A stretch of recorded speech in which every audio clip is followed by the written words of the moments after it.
Dag dames en heren. Een bijzonder goede namiddag en van harte welkom. Mesdames et messieurs, je suis particulièrement heureuse de pouvoir vous accueillir ici aujourd'hui à cette assemblée générale de Belplant. Ik heb de indruk dat u er al een fijne namiddag hebt op zitten. Met een uitstap naar het Waals parlement. En we gaan daar nog een interessante avond aan breien. En we gaan dat doen op een hybride manier, zoals u ziet. U bent hier live met velen en dat doet ons ontzettend veel plezier. Maar u ziet ook aan de kant van deze zaal camera's staan. Dat betekent dat er ook thuis mensen aan het kijken zijn. Dus ik richt mij even naar de mensen die thuis naar ons kijken. Je tiens à remercier tous ceux qui sont à la maison et qui nous regardent en ligne. Aujourd'hui, nous allons parler, mesdames et messieurs, du règlement d'utilisation durable, également connu comme le SUR, de Sustainable Use Regulation. Permet-il de réconcilier l'agriculture, la biodiversité et le changement climatique? Eh bien, nous débattrons ce soir, cet après-midi, avec les experts du domaine. Praktisch even dit. U kan deze namiddagavond volgen in de taal naar keuze. U hebt toen u binnenkwam een koptelefoontje gekregen. Dus u kan daarop op kanaal 1 het Nederlands, de Nederlandse simultaanvertaling vinden. Op kanaal 2 de Franse simultaanvertaling. En ook u thuis, dames en heren, kan dus die simultaanvertaling aanklikken. Het hangt een beetje af van uw eigen opstelling op uw computer, ofwel onderaan het scherm, soit vous voyez en bas de l'écran interprétation, soit vous appuyez sur les 3 petits points où vous voyez plus et donc interprétation néerlandais ou français. Avant de nous entretenir avec nos orateurs, nous vous montrons d'abord une vidéo d'introduction. Examinons ce SUR. Qu'est-ce que ça veut dire exactement? Regardons.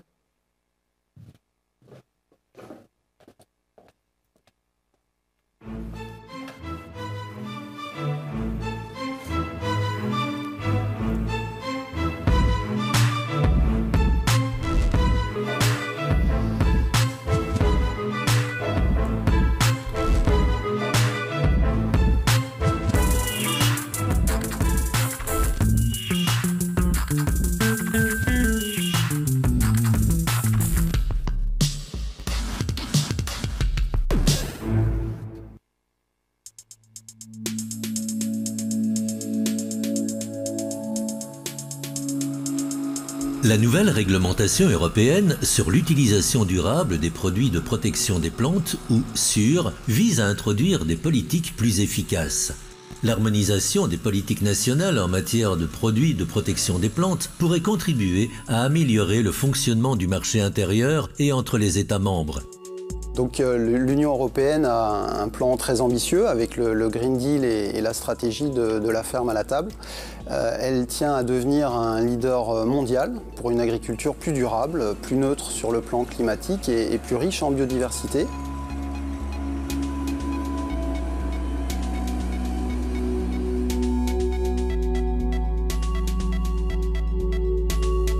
Le projet de réglementation sur l'utilisation durable des produits de la protection des plantes vise principalement à atteindre 3 objectifs. Le premier, c'est la réduction de l'usage et des risques liés aux produits phytopharmaceutiques de synthèse. Le second est de généraliser l'application et la mise en œuvre de la lutte intégrée. Et enfin, le troisième est d'utiliser à plus grande échelle les alternatives non chimiques qui présentent un ratio bénéfice-risque plus favorable. En outre, la réglementation vise à améliorer la disponibilité des données de surveillance sur les produits de protection des plantes pour la santé et l'environnement. Enfin, l'Europe souhaite promouvoir des nouvelles technologies, y compris l'agriculture de précision, qui utilise des données satellitaires pour réduire l'utilisation des produits de protection des plantes.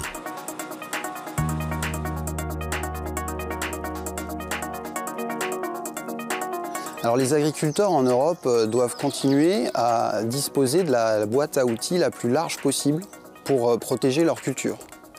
Ils doivent pouvoir choisir leur modèle de production, sachant que quel que soit leur choix, ce modèle sera sûr pour l'environnement, pour les consommateurs et pour eux-mêmes. Il faut compter en moyenne 12 ans pour qu'une innovation agricole arrive sur le marché. Et la pression exercée par les ravageurs, par les maladies est permanente année après année. Elle impacte les rendements, elle impacte la qualité des productions et aussi la rentabilité des exploitations. Donc on ne peut tout simplement pas laisser les agriculteurs sans solution le temps qu'une innovation appropriée émerge au bout d'un grand nombre d'années. Donc l'innovation agricole, elle a besoin d'un cadre réglementaire solide qui apporte des solutions adaptées pour les agriculteurs, pour les consommateurs et qui soient respectueuses de l'environnement.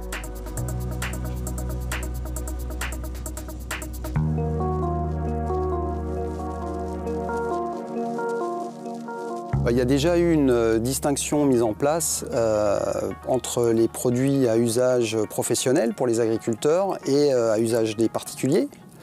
Les agriculteurs sont formés régulièrement, ils sont certifiés par une phytolicence et ils utilisent par exemple des sites de remplissage de leurs pulvérisateurs qui sont adaptés, des buses antidérives. Ils respectent les zones tampons, donc beaucoup de choses sont déjà en place. L'objectif, c'est vraiment de concilier une agriculture toujours plus durable avec également un objectif de garantir de la sécurité alimentaire en Europe, mais aussi dans le monde.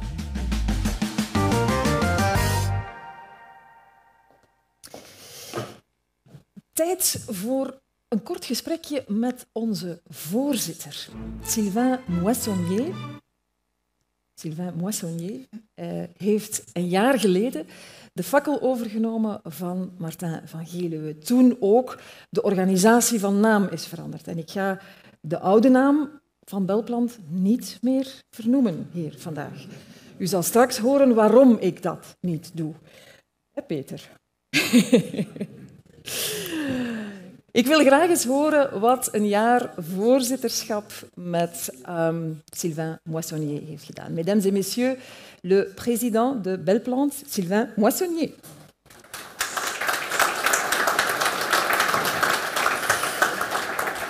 Sylvain, ça a été votre première année de Belplant. Comment l'avez-vous vécu? Alors écoutez, d'abord, ça fonctionne bien, ouais. La première chose, bien sûr, que j'ai remarqué, c'était tout au long de cette année mon engagement avec toute l'équipe de Belplant qui fait un travail extraordinaire pour nous représenter tous. Et donc, je tiens à les remercier pour leur engagement depuis de nombreuses années. Donc, ça a été une découverte pour moi et une confirmation de leur qualité, de leur engagement, de leur passion. Ça, c'est le premier point. La deuxième chose que j'ai découverte, c'était, alors désolé pour ce commentaire-là, c'était la complexité du monde politique et administratif en Belgique. Je croyais qu'en France, on était champion du monde. Je pense qu'il y a une bonne concurrence à ce niveau-là avec la Belgique. Et donc, on a pu visiter le Parlement de la Wallonie tout à l'heure. Donc, c'était un bel endroit et une belle découverte pour moi. Aujourd'hui, nous allons parler du SUR. Quelle est son importance pour le secteur? Je pense qu'on partage avec l'ensemble du secteur cette vision d'une agriculture la plus respectueuse possible de l'environnement, en gardant à l'esprit l'objectif de garantir la sécurité alimentaire en Europe et au niveau mondial. Donc il y a cet équilibre à trouver. Et donc on doit travailler ensemble pour arriver à atteindre cet objectif. Okay. Qu'est-ce que vous attendez encore de cette soirée? Cette soirée, c'est un moment d'échange, d'information, de discussion. Je remercie les invités qui ont bien pu venir, Monsieur le ministre, Dany et Sylvie, pour les interventions qu'ils ont préparées. Et donc, j'attends aussi beaucoup de questions de votre part et de commentaires. Oui, c'est ça. Misschien heeft u ook wel een vraag voor onze voorzitter vanavond. Dan heb ik goed nieuws voor u, want wij hebben aan het einde van deze sessie, zoals u ziet, een aantal stoelen klaarstaan voor een Q&A-moment, voor een vragenmoment. Dus aarzel niet als u straks een vraag heeft om uw hand op te steken. Ook u, dames en heren thuis, als u een vraag hebt, u kan de chatbox daarvoor gebruiken. Wij appreciëren uw inbreng enorm. Pour l'instant, un grand merci à vous, Merci. Sylvain. On se revoit plus tard pour le Q&A. Très bien. Des Merci. applaudissements, messieurs, dames.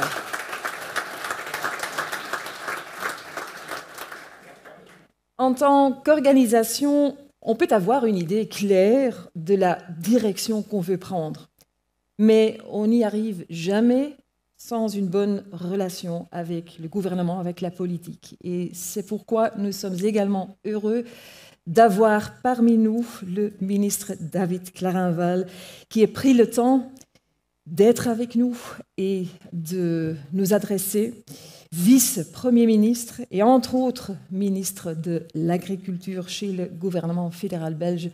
Accueillez-le chaleureusement.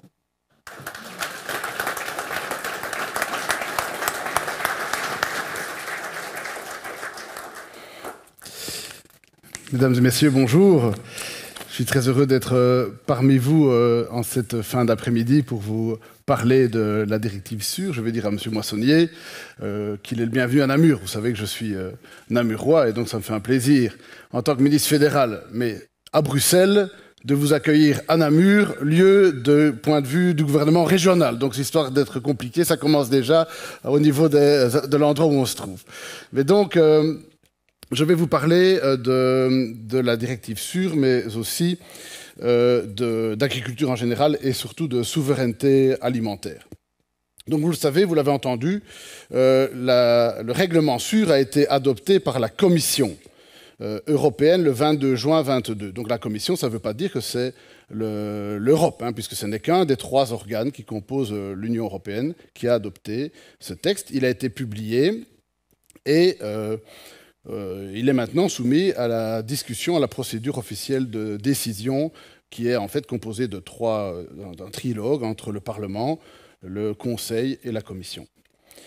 Et donc vous savez que j'ai le plaisir de présider et de parler pour le compte de la Belgique au niveau européen et en ce sens, au niveau agricole, je dois toujours veiller à parler au nom des 2 régions, puisque nous avons la région flamande, la région wallonne. Il n'y a plus de ministre de l'Agriculture à Bruxelles, ce qui, quelque part, nous facilite un peu la vie, parce que déjà, parfois, à 2, ça n'est pas facile, mais à 3, ce serait sans doute encore plus compliqué.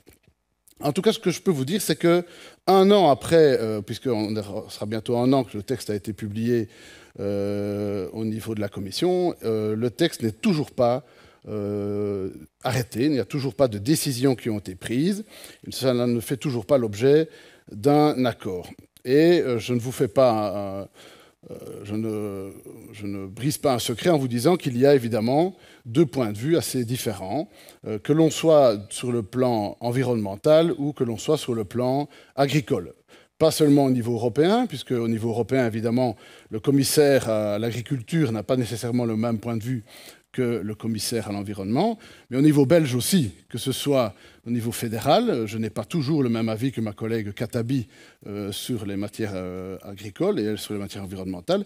Et au niveau régional, c'est la même chose entre, par exemple, mon collègue Borsu avec la ministre Tellier ou mon collègue Bruns avec la ministre Demir. Donc vous voyez, il faut que toutes ces personnes s'entendent pour avoir ensuite un avis. Et c'est seulement quand tout le monde est d'accord que moi je peux parler à Bruxelles. Donc vous voyez, parfois je ne parle pas parce qu'il n'y en a pas eu d'accord. Et donc on ne dit rien. C'est parfois plus prudent. Donc je vais simplement ici vous faire part de mes réflexions au sujet de ce qui se passe sur le dossier. Donc, tout d'abord, le contexte européen. Je rappelle ici que la proposition est ambitieuse. Vous l'avez vu, on vise à diminuer de 50% le risque d'exposition aux produits phytopharmaceutiques. C'est très ambitieux, comme pour 2030, c'est l'objectif européen. Il est inscrit dans le Green Deal. Et le Green Deal, comme vous le savez, c'est un ensemble de mesures qui visent à atteindre la neutralité climatique en 2050. Il a été lancé il y a déjà 4 ans, en 2019. Ensuite, vous avez le Pacte vert qui prévoit spécifiquement une réduction d'au moins 55% des émissions de CO2, d'ici 2030 également. Et l'objectif de cette stratégie, présentée par la présidente von der Leyen, est de doter l'Europe d'une économie moderne et compétitive. Tous les domaines doivent contribuer à cet objectif et donc l'agriculture n'y échappe pas. Elle doit faire aussi sa part d'effort et cela se traduit dans ce qu'on appelle la fourche à la fourchette, farm to fork en anglais. Et avec la nouvelle PAC, cette stratégie a visé à avoir aussi un verdissement relativement ambitieux. Et donc, premier élément que je voudrais dire, en ce qui me concerne, moi je pense qu'on doit considérer que les agriculteurs font partie de la solution. Ils doivent être acteurs de la solution. On ne doit pas considérer les agriculteurs comme étant des personnes à qui on impose la solution. Et c'est déjà fondamental, parce que si l'on veut pouvoir avoir une adhésion à la politique que l'on met en place, il faut considérer les principaux acteurs en ce sens. Il faut savoir aussi que l'utilisation des pesticides en Belgique existe déjà. Il y a une directive qui vise à réglementer l'usage des pesticides. Et donc l'idée est d'ajouter les objectifs de la ferme à la fourchette et la réduction de 50%, de les associer, donc finalement d'aller dans ce sens-là. Ces ambitions-là ont été arrêtées, je l'ai dit, avant la guerre en Ukraine et avant la crise du Covid. Aujourd'hui, on doit quand même se rendre compte que, par exemple, le débat sur la souveraineté alimentaire est quand même un peu différent. Je pense que la guerre en Ukraine, sur le plan énergétique, on l'a compris rapidement avec le gaz russe qui a subitement qui a dû être remplacé rapidement, mais sur le plan militaire aussi, on avait parfois trop tendance à croire que la défense était quelque chose qu'on pouvait sous-traiter à d'autres continents. Et sur le plan agricole, c'est la même chose. On doit se rendre compte que la souveraineté énergétique, la souveraineté agricole, la souveraineté militaire, ce sont des éléments qui reviennent sur le devant de la scène. Et je crois que peut-être, quand on a arrêté les décisions de Green Deal, ces éléments étaient peut-être moins présents dans la tête des législateurs de la Commission à l'époque. Par ailleurs, depuis la guerre en Ukraine, nous faisons face à une instabilité majeure au niveau des prix, que ce soit le blé, les oléagineux, les engrais, l'augmentation des coûts de l'énergie en général, et donc l'inflation qui se traduit aujourd'hui encore par des hausses assez vertigineuses de certains produits et certainement les produits alimentaires. Donc le prix des engrais est également une source de préoccupation. Bien qu'ils aient chuté, ils sont encore 2 fois plus chers que ce qu'ils étaient avant la guerre en Ukraine. Et donc au niveau mondial, l'augmentation des coûts des aliments peut avoir des conséquences néfastes sur les populations les plus fragilisées. Donc là, je l'ai dit, la guerre en Ukraine a renforcé le consensus au sein des pays quant au fait d'être attentif à la souveraineté en général. Et donc pour moi, c'est un objectif fondamental qui doit être à l'esprit de tous les législateurs quand ils doivent traduire ces éléments-là. Je pense que nos amis français et nos amis espagnols, vous savez que l'Espagne va présider avant la Belgique début 2024 la Commission européenne, je pense que nous partageons un peu ces objectifs-là. Alors, la souveraineté alimentaire est donc un enjeu important. Il faut assurer une alimentation suffisante, abordable, contribuer à l'objectif de neutralité climatique et assurer un revenu équitable et un soutien aux producteurs. Et tout cela, avant la fin, on n'a même plus un an pour mettre ça en œuvre, puisque vous savez qu'il y a des élections au mois de juin de l'année prochaine au niveau européen, et que si l'on veut aboutir, il faut que ces différents textes-là aient été décidés à la fois au niveau national, mais aussi au niveau européen. Il nous reste à peine 12 mois. Alors, donc, plusieurs questions se posent quant à ce texte-là. Tout d'abord, les conséquences potentielles de cette législation sur l'agriculture. Et donc, on se pose pas mal de questions sur l'impact que va avoir cette décision, notamment sur le secteur économique.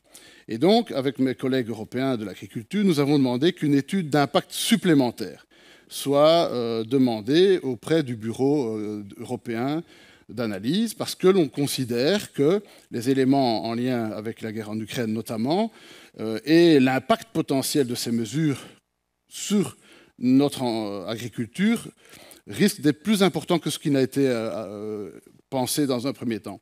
Et donc on attend d'avoir les résultats de cette étude d'impact supplémentaire avant de pouvoir avancer. Ten tweede heeft de Europese Commissie in de eerste versie van de tekst een totaal verbod voorgesteld op het gebruik van gewasbeschermingsmiddelen in kwetsbare regio's.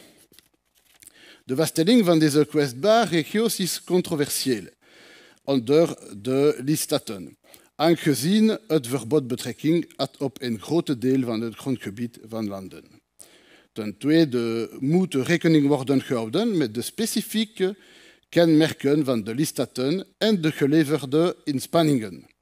De berekeningsmethode om de reductiedoelstellingen te bereiken is zeer belangrijk natuurlijk. Ten derde mogen ingevoerde producten niet afwijken van onze normen. Als we onze consumenten en onze landbouwers willen beschermen, moeten de producten die ons grondgebied binnenkomen onze Europese normen respecteren. Wij kunnen niet van onze landbouwers verlangen dat zij inspanningen leveren en dat deze inspanningen door derde landen niet worden gerespecteerd. Aangezien de EU een belangrijke rol speelt in de internationale handel in landbouwproducten, zal deze strategie waarschijnlijk gevolgen hebben voor de internationale markten voor landbouwproducten.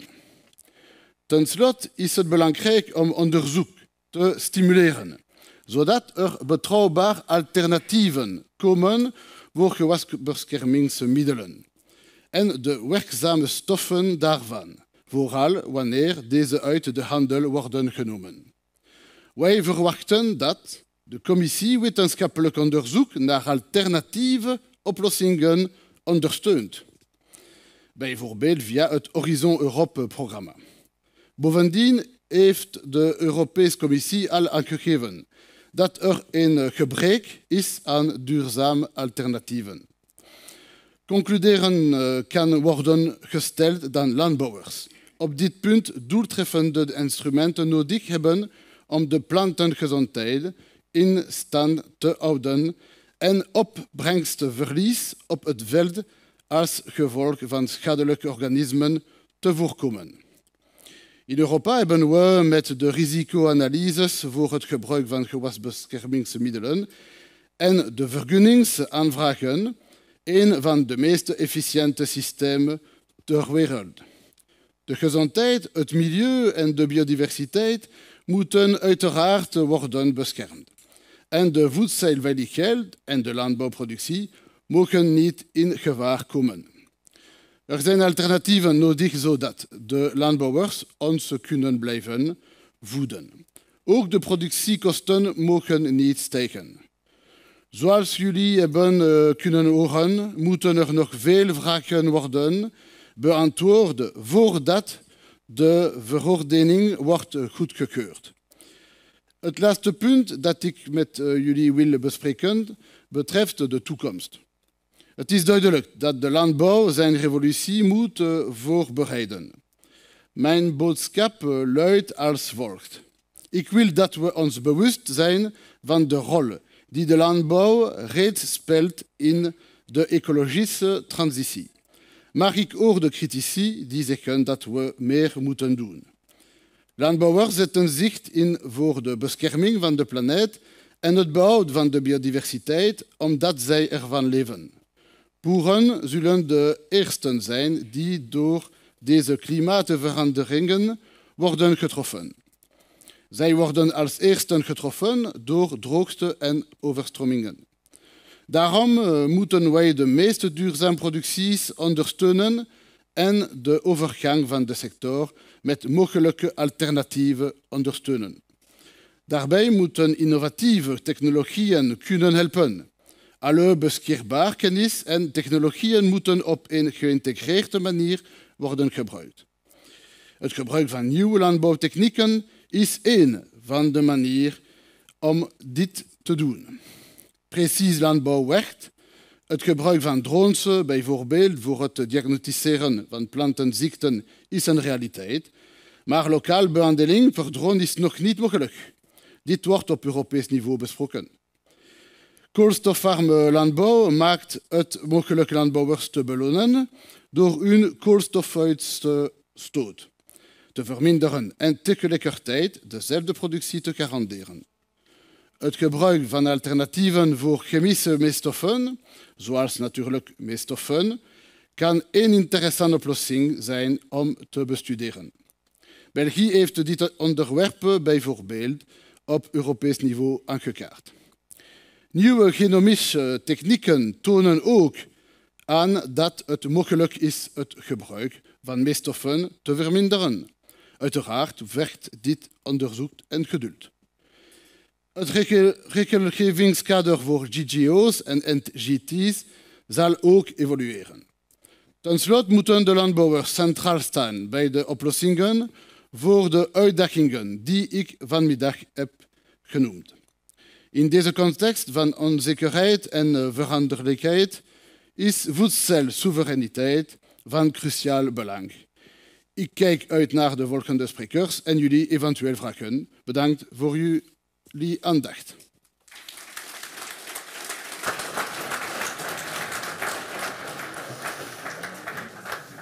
Un grand merci, Monsieur le Ministre.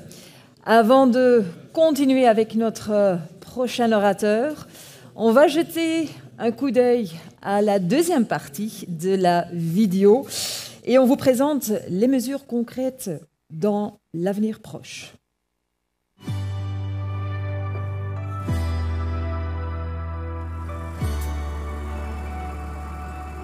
Samen met haar leden zet Belplant de schouders onder doelstellingen rond biodiversiteit en klimaat. We verbinden ons tot het bereiken van 3 doelstellingen tegen 2030. Innovatie, circulaire economie en bescherming van mens en planeet. Deze verbintenissen zullen de landbouwers helpen en hen voorzien van meer oplossingen in hun gereedschapskist.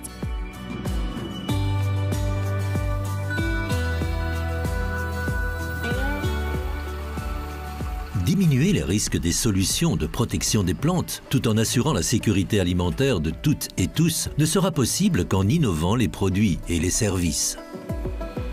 Mais donc il y a des grandes lignes qui ont été mises en place par la législation européenne, c'est la stratégie Farm to Fork, le Green Deal, et donc et l'industrie elle-même s'engage à investir dans des nouvelles technologies. Donc l'industrie s'est engagée à investir 10 milliards d'euros dans l'innovation technologique pour aider les agriculteurs à développer des nouveaux outils de décision, mais aussi 4 milliards d'investissements dans le développement de nouveaux produits, de nouvelles solutions pour protéger les cultures. À ce jour, le secteur a déjà investi 44% de cet engagement sur les produits de protection des plantes d'origine naturelle, soit 1,8 milliard d'euros. Pour Belplant et ses entreprises membres, la recherche et le développement sont primordiaux. C'est pourquoi nous sommes déterminés à continuer d'investir et à stimuler fortement l'innovation.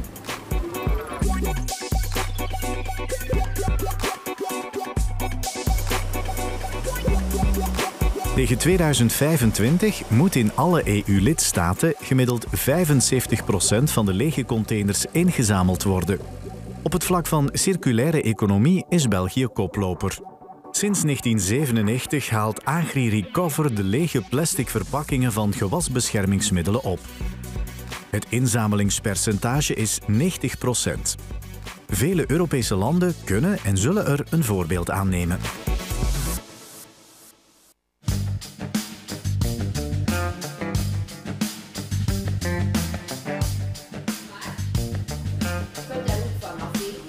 In België is de opleiding van landbouwers in het gebruik van gewasbeschermingsmiddelen strikt gereglementeerd. Toch is het aantal fytolicenties in 10 jaar tijd vertienvoudigd.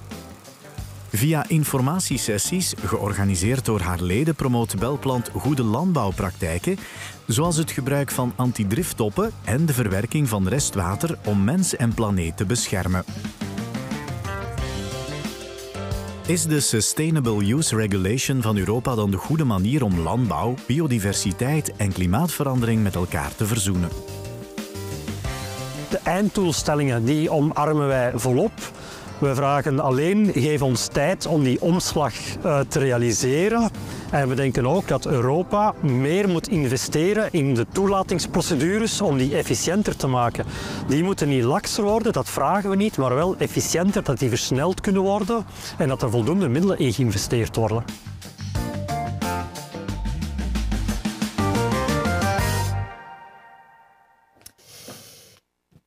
Laten we dan overgaan naar onze volgende spreker, en dat is Danny Bijlemans.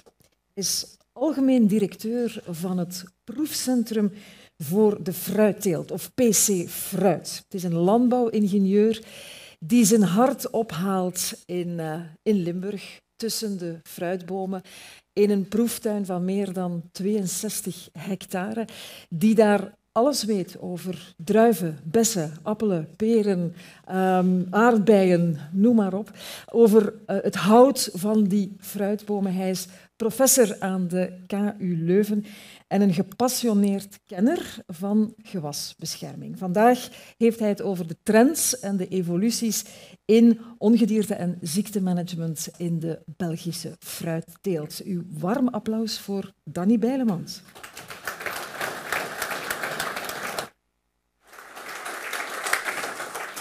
Meneer de minister, geachte genodigden, ik zal u inderdaad met plezier een aantal aspecten van recente evoluties in gewasbescherming in de fruitteelt bespreken. En ik ga dat eigenlijk op mijn typische manier doen, denk ik. Dat is met heel weinig tekst, veel voorbeelden en vooral met ervaringen. Nu, ik heb het opgedeeld als volgt. Ik heb eerst een slide die ik ga spenderen, één slide aan waarom doen we eigenlijk gewasbescherming in de fruitteelt. Dat is eigenlijk redelijk belachelijk op een algemene vergadering van Belplant, maar ik dacht ik ga het toch doen. En daarna ga ik het over 3 trends hebben. 3 trends waar ik proberen heb over na te denken. Ik had er evengoed 25 kunnen zetten, maar deze 3 trends zijn er toch enkele die belangrijk zijn en die ik eigenlijk ook eens wil laten challengen. En tenslotte kan ik het ook niet nalaten om enkele bedenkingen van mezelf en oproepen te doen naar verandering op sommige vlakken. Nu, die eerste vraag dus. Waarom doen we eigenlijk gewasbescherming in fruit? Het valt me telkens op. Ik had eind vorig jaar een 40-tal mensen, ambtenaren van de Europese Commissie, bij ons op PC Fruit. En we hadden die ingedeeld in groepjes van 5 en we hadden die elk 10 appels gegeven. En we vroegen, wat denkt u? Dus in elk groepje lag eenzelfde type appel, bijvoorbeeld een appel met witziekte, een appel met schurft. En we vroegen, laat u eens weten wat u denkt, wat de prijs is voor 1 kilo appels voor appel nummer 1, voor appel nummer 2, voor appel nummer 3 en zo verder. Dat is een oefening die ik vroeger vaak deed met studenten bij mij. En ik moet zeggen, de ambtenaren van de Europese Unie die bezig waren met gewasbescherming waren niet beter dan de studenten. Ook zij dachten dat een appel met een redelijke schurfvlek nog altijd meer dan €1 opbracht voor een teler. En de conclusie van die oefening was dat zelfs de perfecte appel amper aan kostprijs komt. En al de rest belangen niet aan kostprijs komt. En dat vergeten we soms als mensen die met gewasbescherming of beleid bezig zijn, zich niet realiseren dat dat de reden is waarom dat landbouwers aan gewasbescherming doen, dan denk ik dat we daar de essentie ontbreken. Dat is het belangrijkste. Dus gewasbescherming leidt tot producten waar er misschien, als de markt goed zit, de kostprijs terug mee verdiend wordt. Het is bovendien een verzekering, want we moeten toegeven, iedereen die technisch expert is in gewasbescherming, die weet dat het af en toe met minder zou kunnen. Maar een boer die ene keer een ervaring heeft van proberen te besparen en daardoor een zwaar aantasting had, dat zal jaren duren eer hij terug dat risico neemt. En dat is belangrijk in de rest van mijn verhaal, die risico-inschatting. Wanneer moet ik behandelen, wanneer kan ik het nalaten om te behandelen, die is bijzonder belangrijk. Dan wil ik overstappen naar de eerste trend. de trend in de maatschappij waarin dat de consument eigenlijk vandaag geen risico meer wil aanvaarden. Dat is vooral zo, en dat hebben we ook heel duidelijk met corona gezien, als hij niet geïmpacteerd wordt. Dus als iemand anders iets doet wat mogelijk een risico voor hem inhoudt, dat is een enorm probleem. Denk maar aan de dansende jongeren hier in het Jubelpark in Brussel. Als hij zelf met zijn familie zondags samenkwam, hoe dat het, ondanks het feit dat het niet mocht, dat beschouwt men niet als een risico. Dus een risico door iemand anders aangebracht, een potentieel risico, daar legt men de lat bijzonder laag. En de vraag is, welk risico kan er zijn? Welk risico moeten we aanvaarden? Dat is de hele discussie in gewasbescherming. En die figuur, denk ik dat dat uitstekend weergeeft. Ik denk als we een minister moesten hebben die zei, kijk, we willen de effecten van het verkeer naar het milieu tot 0 terugbrengen of we willen het aantal verkeersslachtoffers tot 0 reduceren. En daarvoor gaan we een maximumsnelheid van 0 invoeren. Dan denk ik dat dat geen gehoor zou krijgen. Maar bij gewasbescherming is dat wel waar dat de consument ons naartoe drijft. Dus we moeten leren risico aanvaarden. En hoe kunnen we dat doen?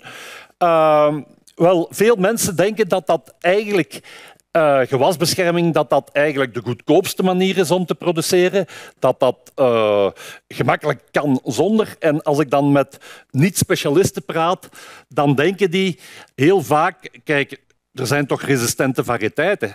Kunnen we dat niet gewoon oplossen met resistente variëteit te zetten? Wel, in de fruitteelt kunnen we daar heel simpel over zijn. En het antwoord is nee.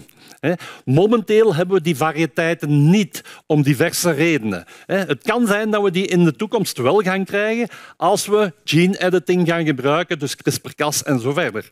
Maar vandaag, met de huidige middelen, lukt het niet. We zien heel veel resistente variëteiten komen, maar ze hebben ofwel een te laag productievolume, ze zijn ofwel minder geapprecieerd bij consumenten, ze hebben geen bewaarmogelijkheden, geen uitstalleven, ze zijn heel vaak gevoeliger voor andere ziekten. Resistent tegen de ene ziekte, maar gevoeliger voor andere ziekten. En als je er dan hebt die daar toch aan zekere criteria voldoen, als je ze in het veld zet en eigenlijk in areaal gaan verhogen, dan wordt de resistentie doorbroken. Dus ook dan heb je nog gewasbescherming nodig. Nu, we gaan daarop vooruit. Ik heb hier links een foto van Natira, een scapresistente variëteit die wel lekker is, maar nog lang niet aan de productie zit van onze gangbare variëteit. En rechts staat een Sauvignon Gris variëteit van druiven, wijndruiven, die het waard is om een lekkere druif te maken, maar men noemt dat de Piwi-variëteiten, de resistente variëteiten.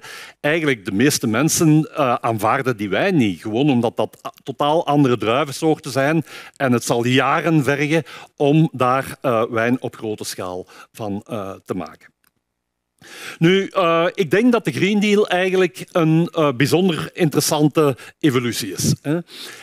Vooral de evolutie dat veel mensen denken dat dat gaat over 50% vermindering van gewasbeschermingsmiddelen tegen 2030. Maar het is, zoals de minister ook zei, het is de impact van die gewasbeschermingsmiddelen. En dat is bijzonder belangrijk.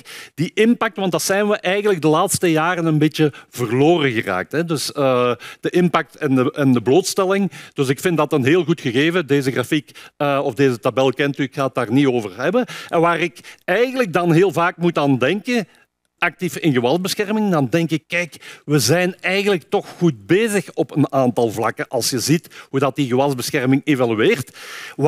Waarom is die druk, waarom stijgt die druk zo enorm? En ik was heel blij om deze grafiek te zien, omdat is eigenlijk wat wij mensen van de praktijk, ons buikgevoel is, wij slagen erin om die impact van gewasbeschermingsmiddelen al sterk te reduceren. Dus we zijn flink op weg, al zonder de Green Deal. Dat wil niet zeggen dat we die Green Deal niet meer nodig hebben, maar we kunnen niet zeggen dat we niks gedaan hebben. En dat is een boodschap die we onvoldoende communiceren, zowel naar de landbouwers, maar zeker naar het grote publiek.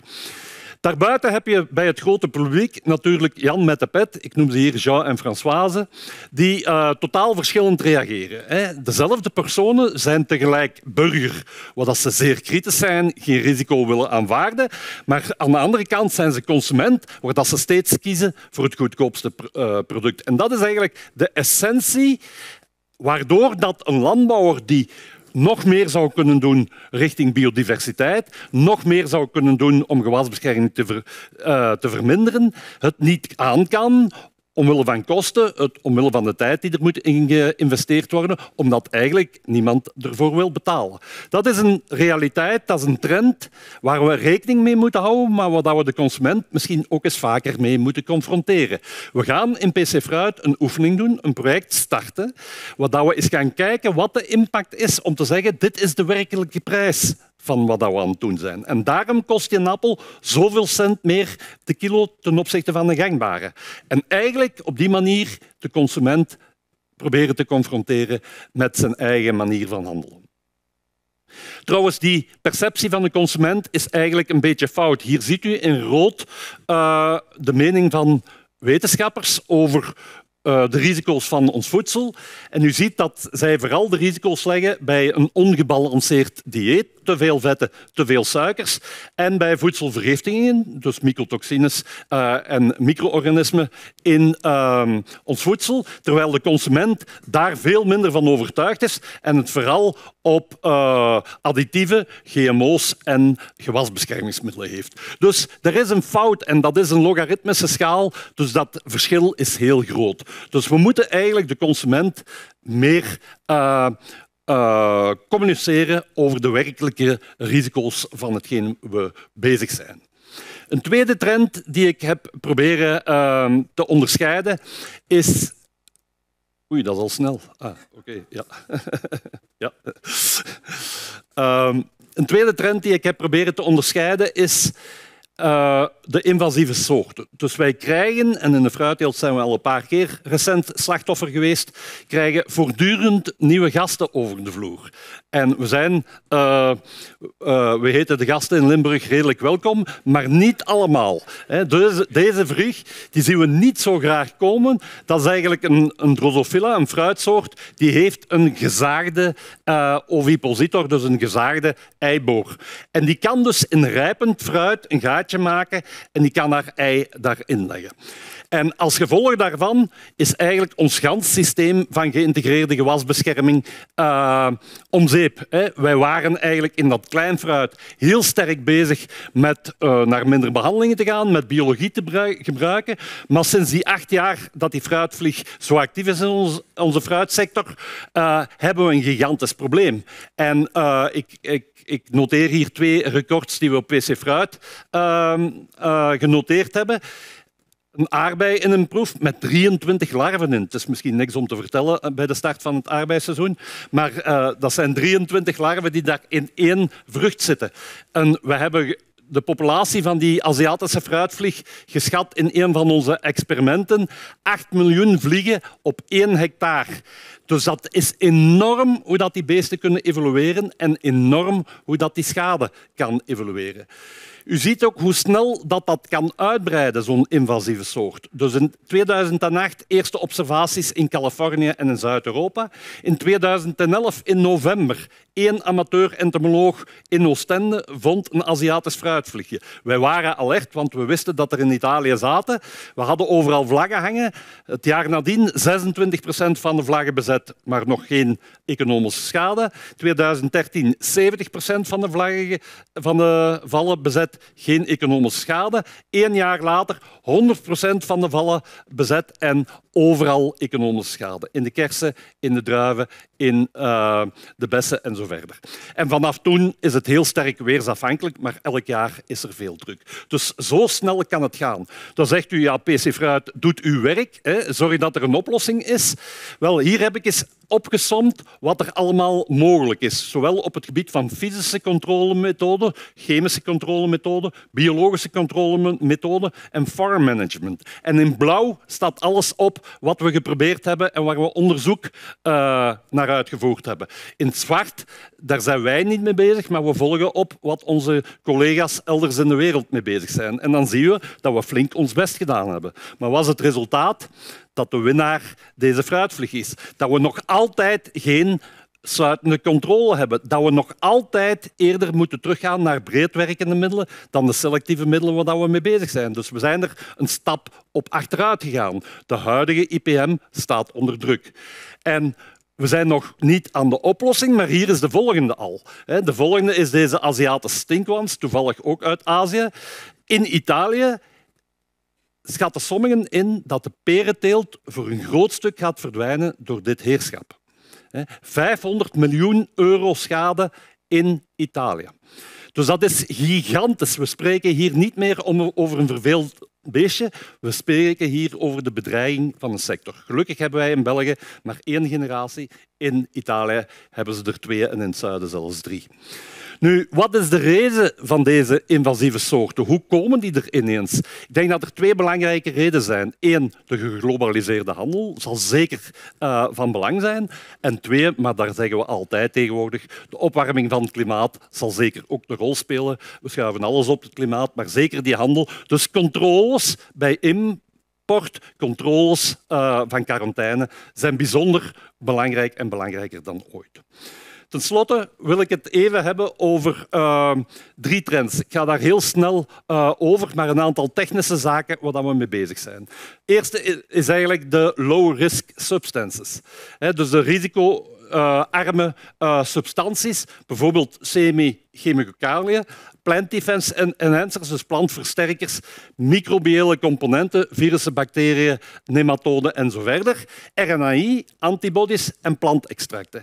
En ik heb er telkens een voorbeeld van het meest gebruikte in de fruitteelt langsgezet en erbij gezet hoe het gebruikt wordt of geïmplementeerd wordt in de eerste kolom in IPM, in de laatste kolom in de bioteelt. En dan ziet u dat dat soms wel meevalt, bijvoorbeeld bij pheromonen, die worden eigenlijk algemeen gebruikt in de fruitteelt. Niet op 100%, maar iedereen die ze omwille van de context van zijn perceel kan gebruiken, doet dat. Maar er zijn er ook heel wat die eigenlijk maar in beperkte mate gebruikt wordt. Gewoon omdat er een aantal nadelen zijn aan die producten, omdat ze bijvoorbeeld te kortwerkend zijn, omdat ze snel afregenen of wat dan ook. Dus het is niet simpel. En wat wij vooral merken is dat de kostprijs van dat pakket van middelen dat men toepast enorm aan het stijgen is. Telers zeggen hier, kijk, ik kon vroeger voor €1500 mijn hectare behandelen. Vandaag moet men moeite doen om onder de €2500 te geraken en eigenlijk eindigt men met meer schade dan voorheen. En dat is natuurlijk moeilijk in de context van dalende prijzen of minder winst. Nu, deze morgen had ik toevallig met mijn studenten een seminarie over IPM. Ze hebben telers moeten interviewen en per 5 studenten hadden zij een bepaalde teelt besproken. Ze waren de ziektes en de plagen aan het bespreken en ze waren ook aan het vertellen wat die boer hen verteld had met betrekking tot controlemaatregelen en zo verder. En ik vroeg hen, kijk, wat valt u mee? Waar bent u positief door verrast en waar bent u negatief door verrast? Die studenten, voorlaatste jaar landbouw of bio-ingenieur, specialist plantproductie. En zij zeiden, wat ons het meest getroffen heeft aan de negatieve zijde, is dat er heel veel telers nog altijd blind behandelen. Dus het aspect van monitoren is eigenlijk nog te weinig ontwikkeld in IPM. En ik kan dat eigenlijk bevestigen. Ik heb het geluk gehad 8 jaar entomoloog geweest te zijn in PC Fruit. Dan ben ik 10 jaar weg geweest. Eigenlijk niet meer met de veldfase van het fruit bezig. Ik ben nu 11 jaar terug. Oude mens aan het worden al. Maar vooral op veel vlakken was die fruitteelt enorm geëvolueerd op het vlak van tonnage per hectare, op het vlak van heel veel andere aspecten. Maar wat we er op stil blijven waren staan, dat was het monitoren. Dat was nog altijd hetzelfde gebleven. Of eerder gezegd, de telers hadden het een beetje verlaten, want er kroop veel tijd in en er moest eigenlijk toch in de meeste gevallen behandeld worden. Dus ik denk dat we eigenlijk hier technologie moeten inbrengen. Artificiële intelligentie om insecten te herkennen, bijvoorbeeld op vallen. We zijn proeven aan het doen, want zo'n val is natuurlijk duur, waar we verschillende feromonen tegelijk kunnen combineren, zodanig dat je eigenlijk in elk veld maar 1 val moet hangen. Maar ook hier ziet u dat we heel snel geconfronteerd worden met technische beperkingen. Als we 4 feromonen combineren, dan zie je dat je eigenlijk minder vangt. Dat zal nog afhangen van welke feromonen je combineert en welk beestje je probeert te vangen. Maar we mogen niet vergeten dat er wel altijd technische hiccups zijn, waardoor dat je niet wil of kan doen wat je wil doen.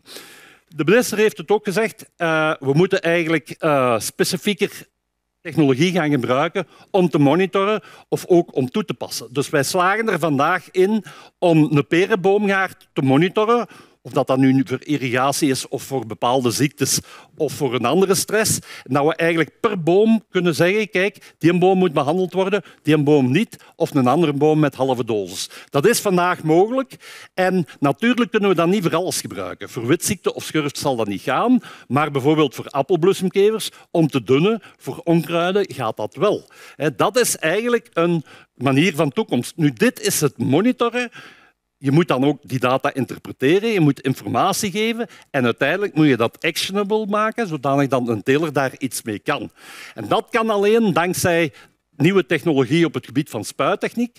En die zie ik wel zitten in die pulse width modulation, waar je eigenlijk voortdurend doppen gedeeltelijk kan sluiten of volledig kan sluiten. En dat gaat eigenlijk vandaag zo snel dat je tegen een normale snelheid door een boomgaard kan rijden en eigenlijk voortdurend zeggen deze wel, deze niet, deze 50%, deze 80%. Dit is denk ik de toekomst, waar we dat monitoren moeten koppelen aan de technologie. En dat is vandaag onmogelijk om dit te doen vanuit een mens. Dat is te complex geworden.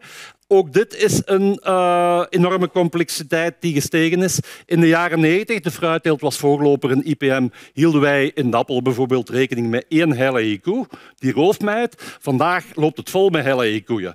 Fluweelmijten, oorwormen, sluipwespen. We willen dat allemaal houden en respecteren. Maar niemand kan dat nog volgen. Selectiviteit van middelen, wanneer zijn die nuttigen daar, welk stadium zijn die? Voorlichters zeggen mij, ik ben daar een hele dag mee bezig en ik weet het niet. Ik moet telkens terug naar jullie website om jullie modellen te raadplegen om te zien in welke fase dat we zijn. Wel, dan hebben we iets ontwikkeld, de impactmeter noemen we dat, waar dan een teler in een software zijn producten inbrengt en er wordt onmiddellijk berekend op basis van de neveneffecten van de tankmix, niet van het individuele product, voor alle nuttigen die op dat moment relevant zijn in het perceel, afhankelijk van hun stadium, afhankelijk van de teelt, wat het effect is, wordt weergegeven met die levenheersbeestjes. En op basis van de afbraak van het product geven wij dan een voorspelling wat het effect binnen 2 tot 3 weken is. En dit is eigenlijk faciliteren van beslissingen. Dit is eigenlijk eenvoudige symbolen gebruiken om zeer moeilijke en belangrijke beslissingen te nemen. Dat is de richting waar ik denk dat we moeten uitgaan, want vandaag is het niet bij te houden. Ik ga dit stukje overslaan, alhoewel 5 slides denk ik dat ik nog heb. Ik denk dat het interessant is, hè? Go ahead. Goed, dank u. Functionele agrobiodiversiteit, en ik heb helemaal niet de pretentie om hier tijd van de andere mensen weg te nemen. De voordelen kennen we daar allemaal van, maar het is ook heel duidelijk dat mensen denken, zowel politici als mensen van de overheid, als consumenten, dat dit alle oplossingen gaat brengen. Wel, we zien dat die effecten eigenlijk heel gelimiteerd zijn over de afstand dat ze werken. Dat is een paar tientallen meters. En aan de andere kant, in de fruitteelt, hebben we het specifiek probleem dat je op die manier begint woelratten te telen. Dus dat is de reden waarom dat telers dat niet willen toepassen. Mensen die daarin geïnteresseerd zijn, we hebben een workshop gedaan in Europa en dat biedt een heel interessante discussie met boeren, met industrie, met NGO's en zo verder. We hebben dat gepubliceerd in het Thune Report. U kan dat raadplegen. En wat mij opviel, recent een publicatie van 2023, zelfs bioboeren, die hebben een heel aantal redenen om die functionele biodiversiteit niet toe te passen. En de meeste is moeilijk, duur en tijdsrovend. En dat is vandaag, een boer is zo gelimiteerd in de tijd en de middelen die hij heeft, dat er vaak om deze reden moet op bespaard worden. Dat is de reden waarom we eigenlijk met dat onderzoek willen starten, om eigenlijk aan te tonen dat een product een hogere prijs verdient als dat er nu vaak voor gegeven wordt. Nu, als ik tot een besluit moet komen, wil ik dat doen via toch een aantal bedenkingen in deze evoluties, of gewoon in de evolutie van gewasbescherming. Eerste bedenking, een feit is, er worden minder gewasbeschermingsmiddelen erkend. Het gevolg daarvan is dat we vaak naar suboptimale keuzes moeten gaan. Dus niet het beste gewasbescherming. En dat we voor een aantal plagen en ziekten zelfs geen keus meer hebben. Dus we kunnen zelfs niet meer adviseren wat een teler moet doen. En dan gebeurt er, zet hij een middel in, want hij zal toch proberen te behandelen om een resultaat te halen. De extra legale eisen is eigenlijk heel beperkend voor een teler wat hij kan doen. Dan de fruitbedrijven die worden groter. Dus in de landbouw, de bedrijven worden groter. Wij zitten vaak adviezen te geven om steeds gedetailleerder te gaan, tot op het niveau van een boom, tot op het niveau van een perceel. Maar aan de andere kant heb je groter wordende fruitbedrijven die vaak met seizoensarbeiders werken, die de taal niet kennen en die zeggen, nu beginnen spuiten, doe maar alles hetzelfde, want het moet voormiddag gedaan zijn. En dat is een andere realiteit waar we mee geconfronteerd worden. Het beperkt landbouwinkomen is een ander. De invasieve soorten heb ik behandeld. En tenslotte wil ik ook nog aanduiden, we hebben de neiging als wetenschappers om ook een goed nieuwsshow te geven. Een ziekte die de politiek ook soms heeft. We moeten eigenlijk ook af en toe durven zeggen, ja, we hebben hier misschien eens een goed resultaat gehaald, maar dit werkt zeker niet altijd en in alle gevallen. Dus heel vaak komt het in het nieuws alsof dat de oplossing er is en in alle gevallen werkt, wat niet zo is. In conclusies en in aanbevelingen zou ik eigenlijk het bekijken van de impact als positief willen evalueren. Dus spreek niet over het verminderen van het aantal actieve stoffen. Dat gaat de mogelijkheden beperken. De impact moet beperkt worden. 2, we moeten naar technische innovatie gaan om die gewasbescherming correcter in te zetten en minder impact te hebben op de omgeving. En tenslotte, en dat is de moeilijkste, zeker wat mij betreft, daar kunnen we misschien eens met u over praten, dat is eigenlijk, we moeten investeren in communicatie. Communicatie naar de boeren, maar zeker ook communicatie naar de consument, waar we tegelijk moeten praten over het financiële risico dat een teler neemt om mee te gaan in bepaalde ontwikkelingen en die gewasbescherming achterwege te laten. En wil de consument daar dan uiteindelijk ook voor betalen. Voilà, dat was mijn verhaal. Vanuit mijn visie, een beetje eng, maar hopelijk kan u er wat mee. Dank u voor uw aandacht.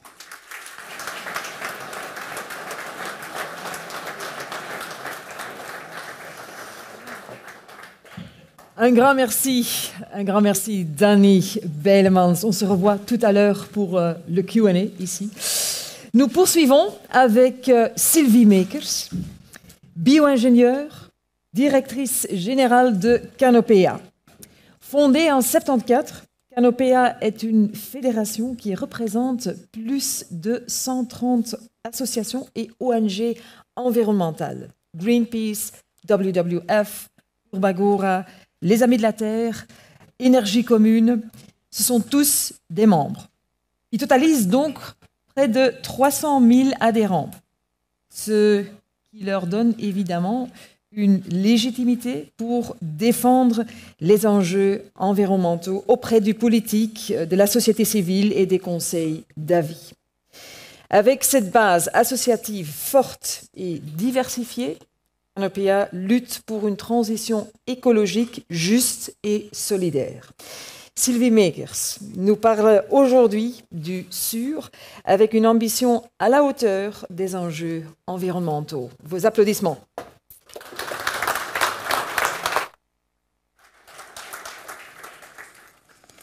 Merci beaucoup. Vous avez déjà fait une partie de mon introduction, donc comme ça, j'irai plus vite. Voilà, parfait.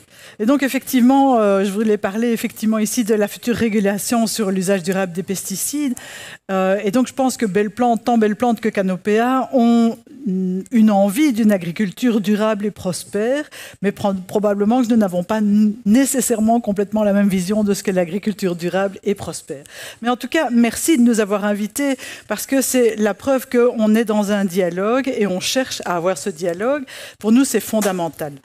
Pour autant, évidemment, qu'on puisse s'accorder sur le fait qu'on n'est pas nécessairement capable de s'accorder sur tout. Donc, we agree to disagree. Mais bon, donc voilà, merci en tout cas de nous entendre. Et donc, je vais prendre la petite... Donc, qui sommes-nous? Mais effectivement, je ne sais plus ton prénom, excuse-moi. Lys nous l'a bien présenté, donc vous avez bien compris ce que nous faisons. Et donc, je dirais aussi que pour la dernière fois, je dirais Interenvironnement Wallonie, puisque notre nouveau nom est Canopea. C'était par rapport à effectivement phytophare, que je n'oserais plus donc dire, puisqu'il faut dire belle plante. Et donc nos valeurs ici, vous en parlez, enfin voilà, donc nos valeurs, enfin, ce qui nous représente, c'est effectivement le respect, l'engagement, la solidarité, la responsabilité, mais aussi la sobriété. C'est quelque chose sur lequel nous travaillons beaucoup et sur lequel nous voulons souvent porter notre message, parce que la sobriété peut être partout, c'est pas un gros mot, et en termes justement d'usage des pesticides, clairement, ça s'applique également ici. Et donc nos métiers, je dirais, suivi et VMA, c'est du lobbying. Donc nous faisons du lobbying pour évidemment la protection de l'environnement. Nous sommes une fédération, donc de la même manière que Belle Plante, nous avons un soutien à nos membres et nous offrons un certain nombre de services pour nos membres. Nous avons aussi l'application de ce que nous disons, donc suivant, en mettant en place un certain nombre de projets pilotes sur le terrain. Et nous avons aussi une mission d'éducation permanente, ce qui nous permet évidemment de sensibiliser un certain nombre de personnes hors membres et même membres à l'environnement ou aux différentes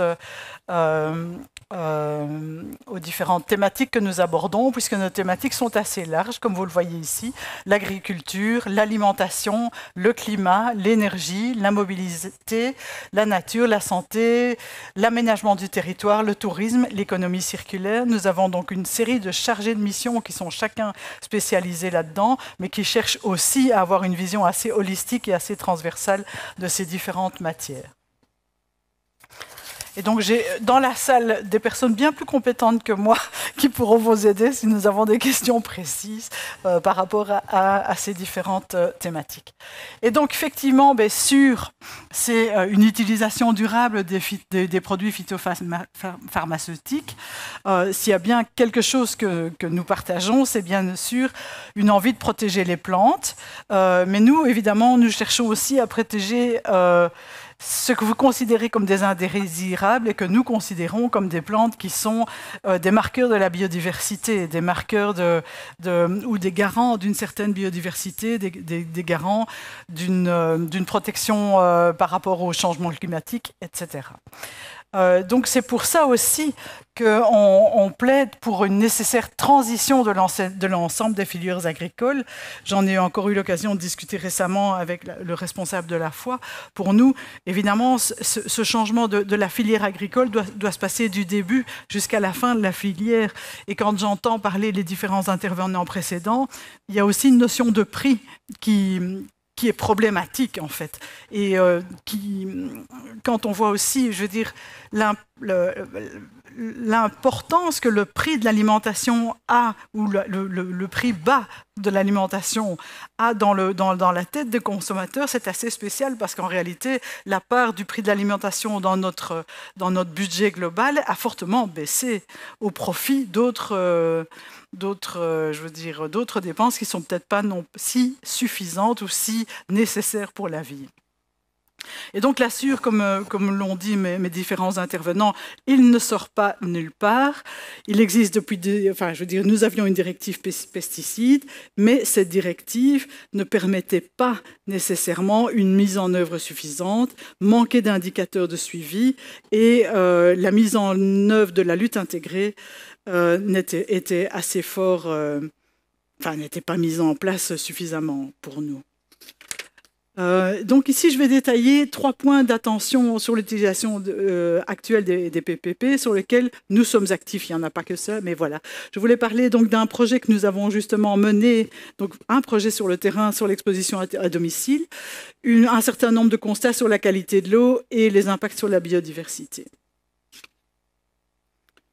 L'exposition à domicile... Voilà.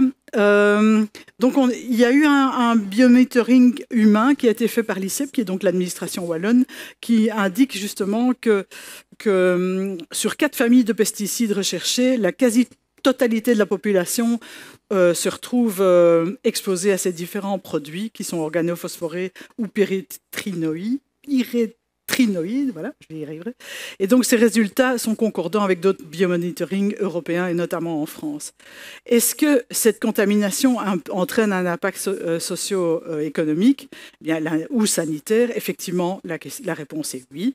Les liens entre les expositions aux pesticides et les problèmes de santé agricole sont connus et ont été régulièrement étudiés par différentes études sur les travailleurs agricoles.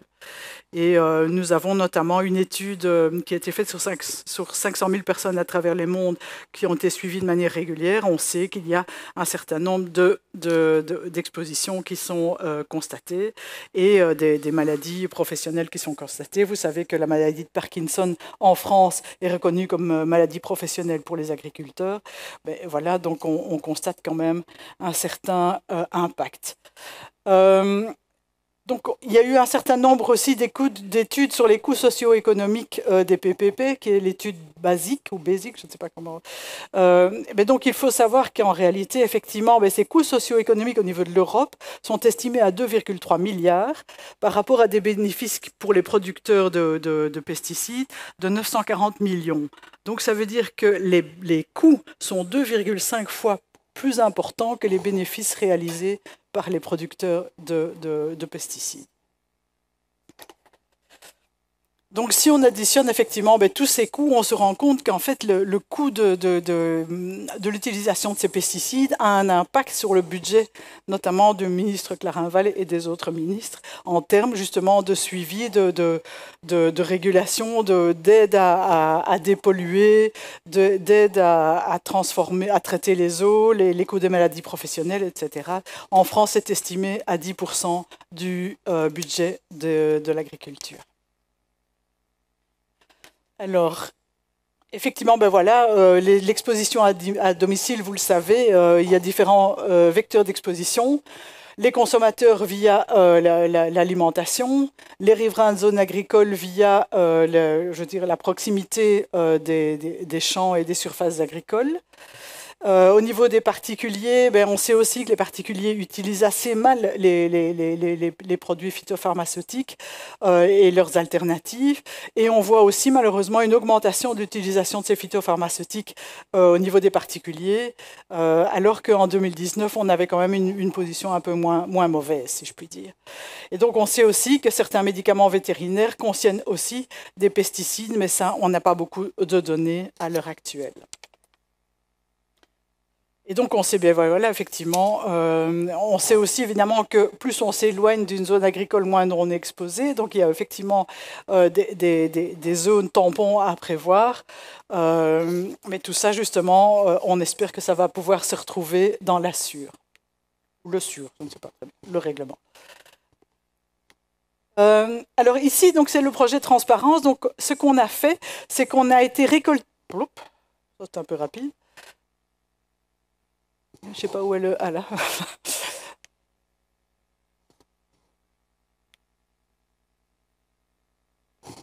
Celui-là, il ne veut pas le mettre. Hein, voilà.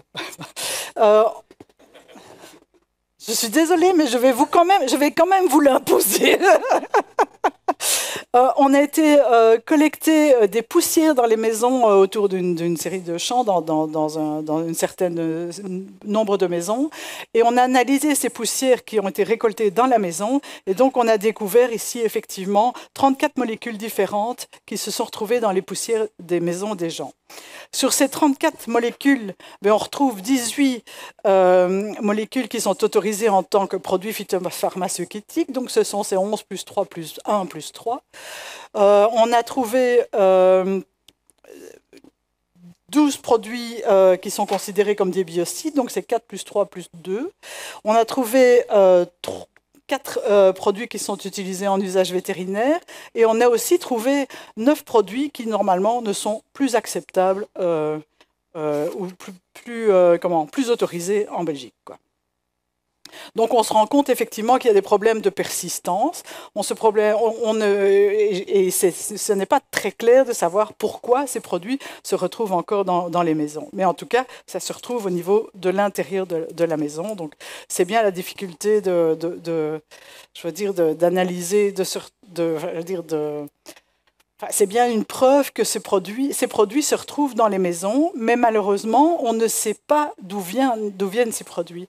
Et donc, quand on parle de projet de transparence, nous, on aimerait bien avoir une information par rapport aux champs qui sont alentours, quels sont les produits qui ont réellement été utilisés pour traiter les champs, de manière à pouvoir comprendre pourquoi ces différents produits pharmaceutiques se retrouvent dans les maisons des habitants, et notamment les 9 produits qui sont tout à fait, normalement, absolument pas autorisés. Alors, notre solution, évidemment, et ça, c'est la SUR y répond, c'est cette notion de registre électronique pour l'utilisation des produits phytopharmaceutiques. Nous, évidemment, on demande à ce qu'il y ait une transparence sur ces registres, et que le niveau de détail soit suffisant pour qu'on puisse justement un petit peu analyser les données et pouvoir faire des recoupements éventuels par rapport à une maladie qu'on pourrait constater ou par rapport à tout impact qu'on pourrait constater. Donc effectivement, on parle aussi, effectivement la SUR propose aussi des zones tampons à moins de 3 mètres des maisons. Nous, ce qu'on voudrait évidemment par rapport à l'étude de l'ICEP, c'est qu'on voudrait évidemment une étude une zone qui serait plutôt de 25 mètres, et on voudrait aussi que les utilisateurs professionnels et non professionnels soient aussi prévus pour ce genre de mesures. Alors, c'est faisable, puisque effectivement, en Californie, ce genre de données existe. Je ne pense pas que la vidéo fonctionne ici, mais si vous recevez les slides plus tard, vous verrez que vous savez zoomer extrêmement précisément et entrer extrêmement précisément sur les différentes parcelles, bien plus loin que ce que je ne vous présente ici, pour justement déterminer quels sont les pesticides utilisés. Et donc, c'est en accès libre, et ceci est disponible depuis les années 70. J'en arrive à la qualité de l'eau. On se rend compte que les eaux souterraines sont en mauvais état. 20% des masses d'eau souterraines sont en mauvais état, notamment à cause de la concentration en pesticides, en produits phytopharmaceutiques.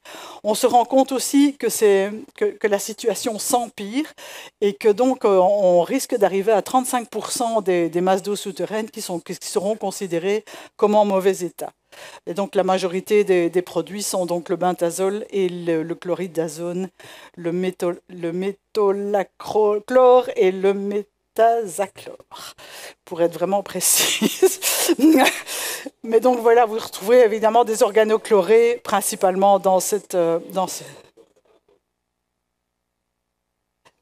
Vous aurez le temps de poser des questions après.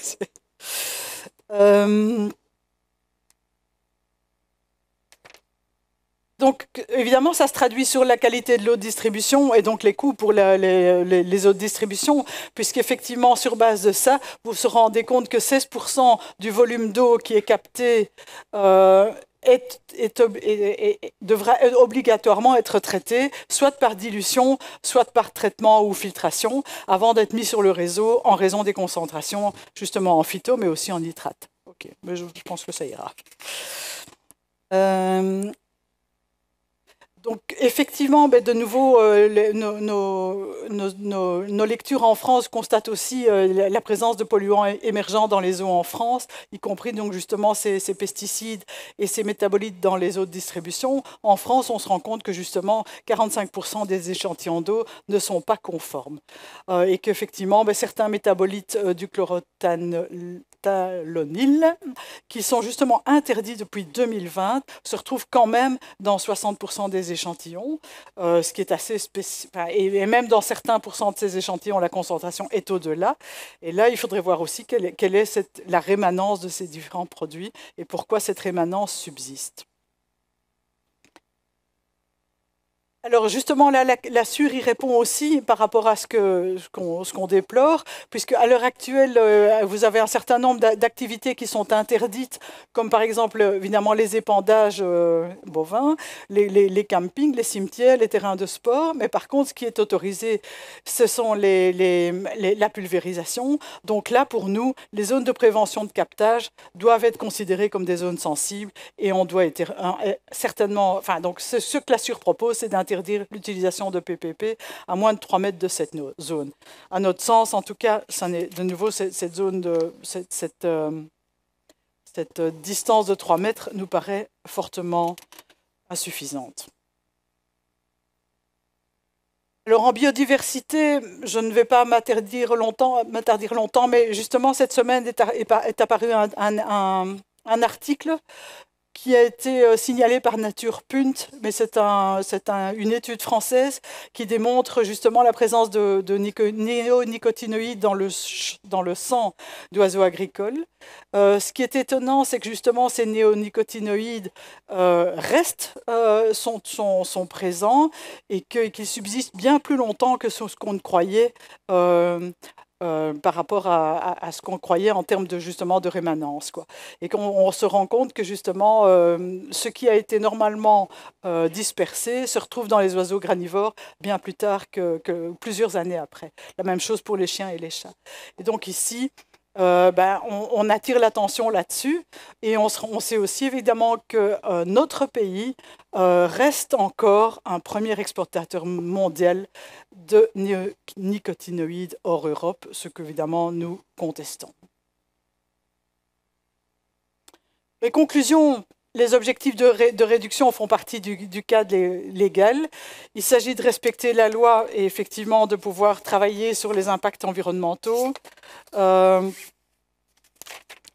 Et sur la santé des agriculteurs et des riverains. Mais effectivement, le modèle agricole doit changer. Je comprends effectivement qu'il va falloir une phase de transformation. Je pense, et nous soutenons depuis longtemps, qu'il faut financer des études pour trouver des alternatives et pousser les alternatives qui sont moins impactantes pour l'environnement. Mais tout ça aussi doit être lié justement aux données.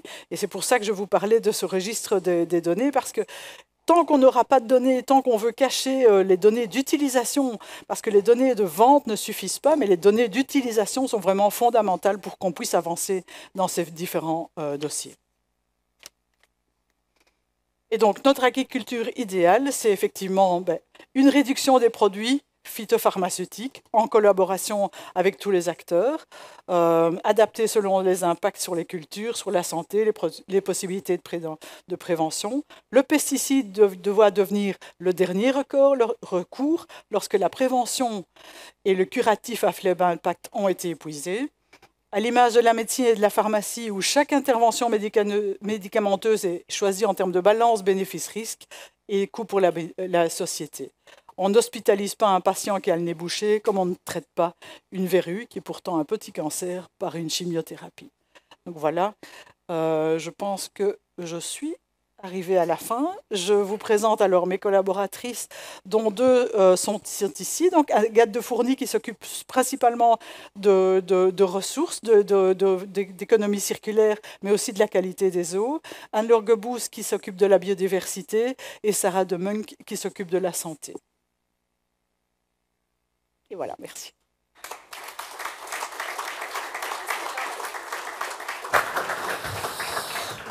Restez avec nous. Mesdames et messieurs, we geven u graag de kans, dames en heren, om vragen te stellen aan onze sprekers. En ik hoorde al wel wat geroezemoes in de zaal. Dus ik ga ervan uit dat er wel wat vragen gaan komen, maar ik wil heel graag ook onze andere sprekers op het podium vragen. Donc, j'invite Monsieur le ministre David Clarinval, aussi Sylvain Moissonnier, Danny Bijlemans om bij ons te komen.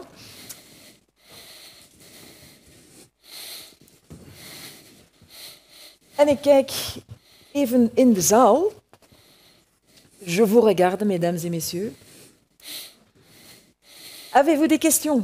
Levez la main, on vient vous chercher avec un micro, sinon les interprètes ne vous entendent pas et donc c'est important pour l'interprétation qu'on vous écoute.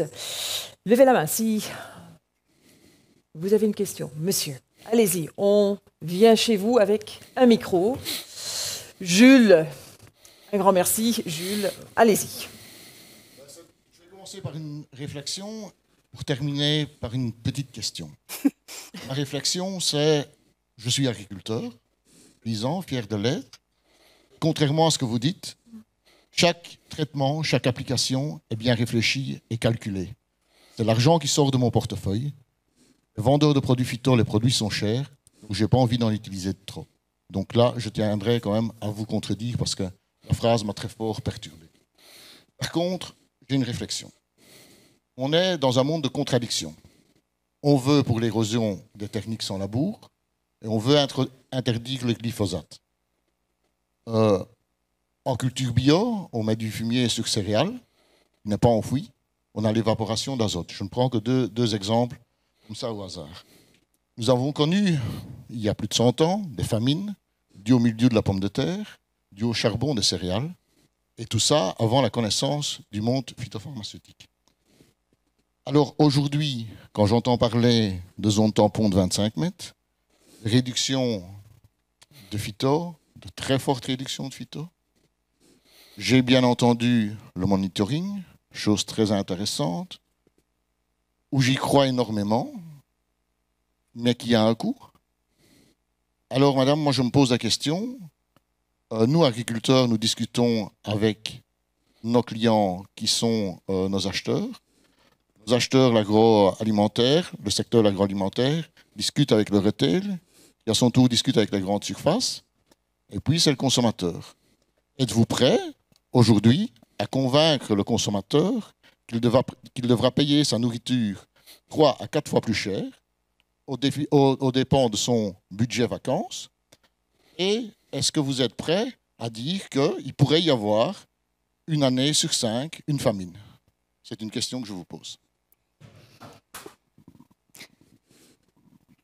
Je me suis demandé si j'allais devoir prendre un gilet pare-balles pour venir ici en bas. Je pense sur l'utilisation excessive des pesticides, ce qui nous dérange aussi un peu dans le modèle actuel, et je pense qu'il y a une réponse aussi à ça, c'est que la majorité de vos conseillers sont souvent issus du monde des professionnels. Donc ça, c'est quelque chose... Oui, d'accord, mais enfin, donc, il y a quand même parfois...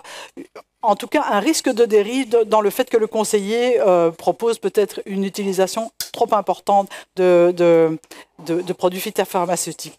Je me souviens d'une image dans le sillon belge où, à l'achat d'un gros fût bleu de glyphosate, on recevait une tablette. Je m'excuse, mais et alors mon ami m'a dit oui, ma fille est venue me voir en disant est-ce que tu achèterais pas ce gros bidon bleu de glyphosate parce que comme ça je recevrais la tablette.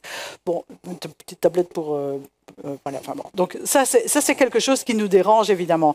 Donc je pense qu'il faut aller évidemment vers une réduction, une meilleure conscientisation des gens. Je pense que vous êtes peut-être suffisamment informés, formés pour appliquer, comme vous le dites, un certain nombre de pesticides de la manière la mieux qui soit. Mais comme le disaient les différents intervenants, la notion de precision farming a encore aussi une capacité d'aller plus loin dans les réductions des pesticides. Donc voilà.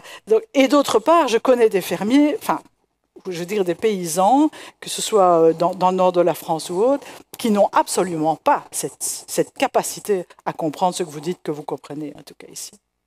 Je suis désolée. Ik pik daar even graag ook op in. De vraag van meneer ging ook over kostprijs. Bent u bereid om meer te betalen?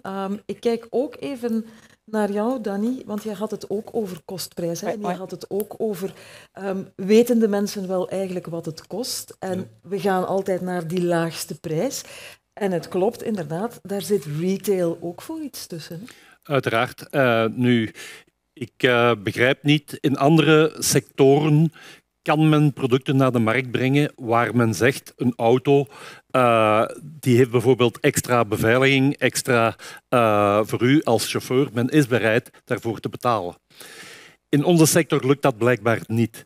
En daar ben ik eigenlijk niet van overtuigd dat we daar op de goede manier communiceren. Maar ik wou ook graag even een voorbeeld van deze voormiddag halen met mijn studenten, mevrouw.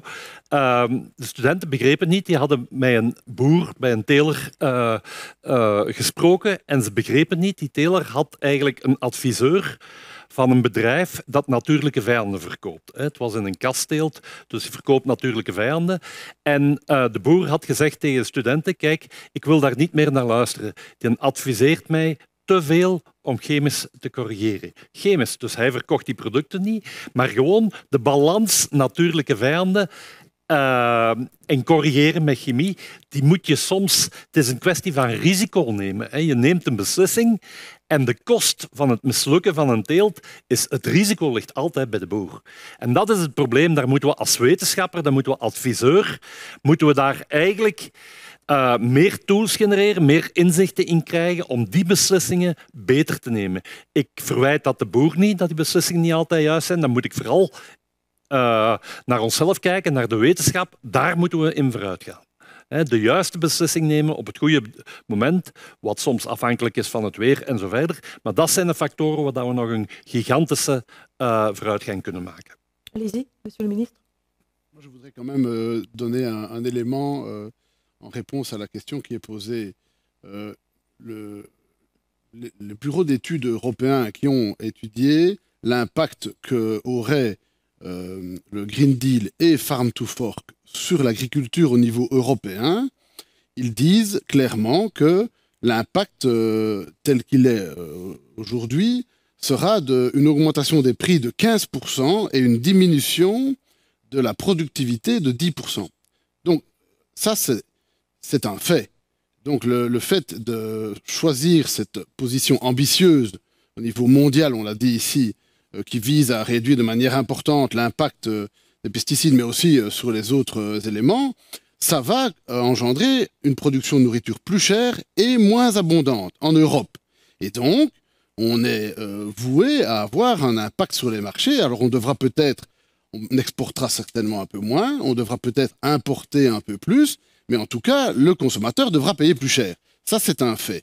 Et donc, on doit avoir quand même à l'esprit et ça a été calculé avant la guerre en Ukraine, évidemment, puisque je pense que si on réactualise l'étude aujourd'hui, on aura sans doute un impact qui sera au-delà de cette... Alors, on peut avoir cette ambition-là, mais on doit quand même garder à l'esprit un peu de pragmatisme. On doit continuer à avoir une agriculture qui est rentable et profitable pour les agriculteurs, parce que si elle n'est plus rentable et plus profitable pour les agriculteurs, on aura tout simplement un abandon et on aura donc une dépendance à l'égard du reste du monde qui nous sera préjudiciable. On a vu ce que ça donnait au niveau énergétique, donc on ne doit pas tomber dans le même piège au niveau agricole que ce que l'on a fait avec le gaz russe. Donc ça, on ne peut quand même pas nier cet impact-là. Deuxième élément, je crois qu'on doit aussi veiller à ce que quand on prend une décision qui est en ligne avec les souhaits du Green Deal, l'agriculteur ait quand même une solution. On ne peut pas interdire des produits s'il n'y a pas une alternative. Alors, peut-être que l'alternative, c'est simplement avoir aussi une utilisation plus parcimonieuse, plus ciblée, avec des moyens technologiques plus pointus. On a entendu ici toute une série de solutions qui sont à l'étude. Donc, peut-être que ces alternatives vont arriver dans le futur, mais on ne peut pas dire aujourd'hui, voilà, c'est un problème, on arrête et tant pis pour vous, trek du plan et on va voir ailleurs. Donc, ce sont des éléments qui, pour moi, doivent être dans la réflexion si l'on veut garantir que nos citoyens ne seront pas confrontés à des augmentations de prix de la nourriture affolantes. Hein. Ça, pour moi, c'est la base. Hein. Pour moi, le problème, c'est qu'en fait, l'agriculteur est très mal payé, que la nouvelle PAC n'améliore toujours pas la situation de l'agriculteur et le met dans une situation de dépendance par rapport à un certain nombre de subsides. Et par contre, les différents échelons qui sont en aval de l'agriculteur prennent encore une certaine marge et eux ne perdent pas d'argent. Hein. Donc c'est là le problème aussi. Pour moi, c'est vraiment au niveau de l'agriculture qu'il faut pouvoir renforcer sa capacité à ne pas en tout cas vendre à perte, comme vous l'avez dit tout à l'heure. Sylvain Moissonnier, quel est votre point de vue à ce sujet? Le point de vue de Belplante aussi, c'est l'innovation. Hein, c'est ce qui a été déjà mentionné. Nous, on investit au niveau de la Belgique plus de 200 millions d'euros en recherche et développement. On a parlé de milliards d'euros qui sont investis pour trouver des nouvelles solutions. Et en fait, on va continuer d'avancer pour avoir des solutions qui réduisent l'impact. Hein. On parlait beaucoup de réduction d'impact, mais on a besoin de temps pour ça. Et donc, je pense que 2030, on le sait, on a besoin de 12 ans pour développer une nouvelle solution. C'est probablement trop tôt. Donc, je pense qu'il faut avoir un accompagnement progressif, étape par étape, pour que l'innovation puisse suivre les ambitions citoyennes, hein, les ambitions de la société. Je vous regarde, mesdames et messieurs. Encore des questions. Is er nog iemand die een vraag heeft? We zijn met 1 vraag al heel ver gesprongen. Dus als er nog iemand zo'n vraag heeft, dan kunnen we nog een rondje in dit debat gaan. Daar is iemand die zijn hand opsteekt. Jules, ga er even naartoe met de microfoon. En Angleterre. Donc je me demandais si vous pensez, Monsieur le Ministre, que les décisions européennes sont toujours scientifiques, ou bien si l'aspect politique prend de plus en plus le dessus. Parce qu'en tant que société, on a vraiment l'impression que c'est une course vers l'avant de la Commission pour remplir son agenda, de supprimer le plus possible de pesticides très rapidement, et que les critères scientifiques maintenant sont un peu négligés.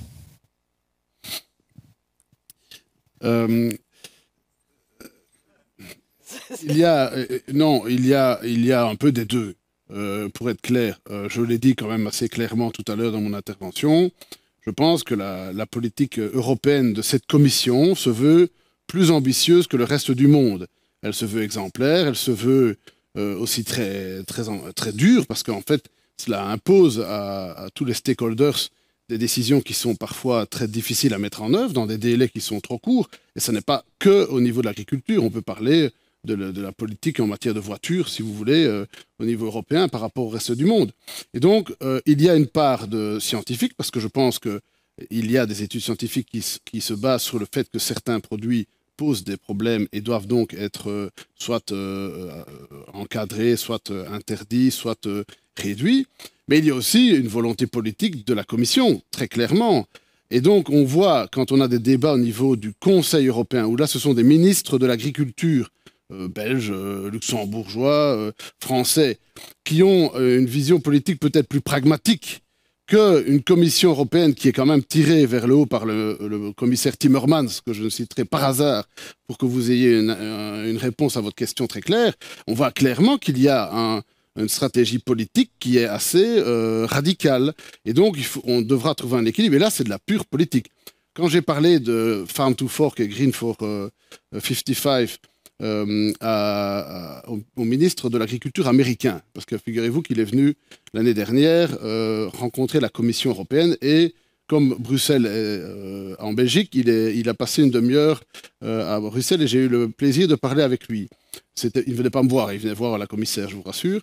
Mais quand il a compris nos éléments et qu'il a vu qu'on allait diminuer notre production de 10% et augmenter les prix de 15%, il m'a dit « Mais vous êtes fous en Europe, vous êtes fous.